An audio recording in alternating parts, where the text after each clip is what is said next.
I was driving down the winding road that cut through the woods, my headlights cutting through the darkness. The radio played softly in the background, a familiar song that I hummed along to. It had been a long day, and I was eager to get home, to the comfort of my own bed. The forest was dense, the trees crowding the road, their branches forming a canopy overhead. The night was calm, almost peaceful, and I felt myself relaxing as I navigated the familiar turns. The steady hum of the engine and the gentle sway of the car were almost soothing. Then, without warning, something strange happened. The road ahead seemed to ripple, like water disturbed by a stone. I blinked, thinking my tired eyes were playing tricks on me. But the distortion only grew worse. The trees on either side of the road seemed to bend and twist, their shapes becoming distorted and surreal. I slowed the car, my heart beginning to race.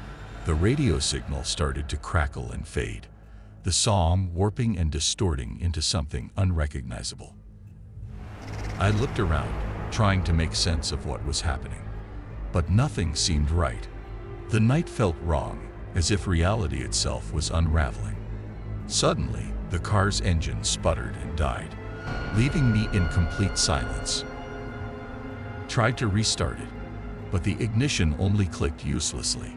Panic began to set in as I realized I was stranded in the middle of the woods, with no cell service and no way to call for help. I got out of the car, the cold night air biting at my skin. The woods were eerily silent, the usual sounds of nocturnal animals conspicuously absent. I looked around, trying to get my bearings, but the familiar landscape had taken on an unsettling, dreamlike quality. The trees seemed to loom closer, their twisted branches reaching out like claws. Decided to walk back the way I came, hoping to find some sign of civilization. As I walked, the night seemed to close in around me, the darkness growing thicker and more oppressive. The air felt heavy, making it hard to breathe. I tried to stay calm, but every rustle of leaves and snap of a twig set my nerves on edge. After what felt like an eternity, I saw a faint light in the distance. Relief washed over me as I hurried towards it, hoping it was another car or a house. But as I got closer, I realized the light was coming from a clearing in the woods. Cautiously, I approached the clearing, the light growing brighter with each step.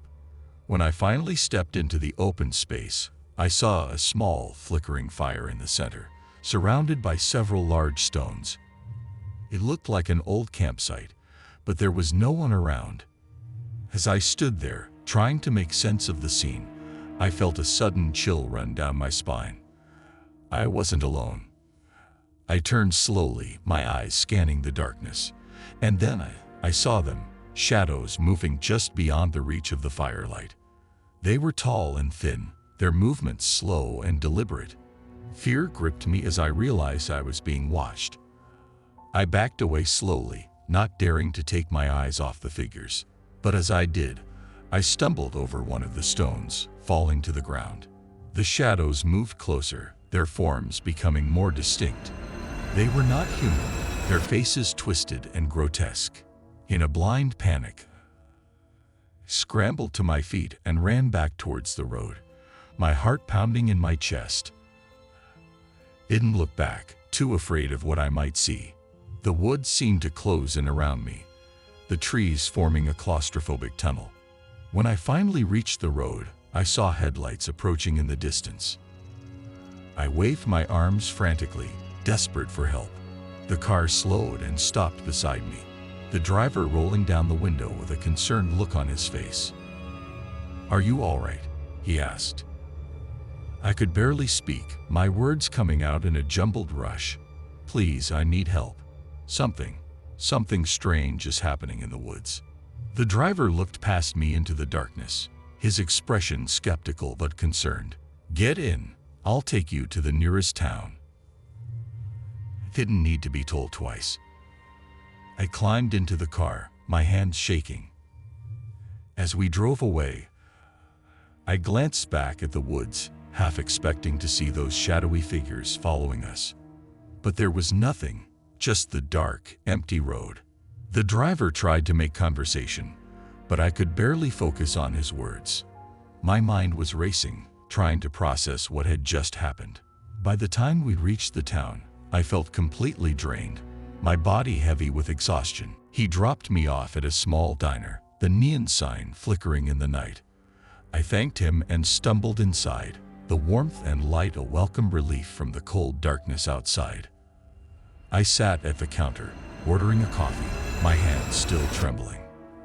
As I sipped the hot drink, I tried to make sense of what I had seen. Had it all been a hallucination? A trick of the light and my tired mind? But deep down, I knew something strange had happened in those woods, something I couldn't explain. And as I sat there, the events of the night replaying in my mind, I couldn't shake the feeling that I had glimpsed something beyond the ordinary, something that defied explanation and left me with more questions than answers. The woods had always been a place of mystery, but now they held a deeper, darker secret, one that I would never forget.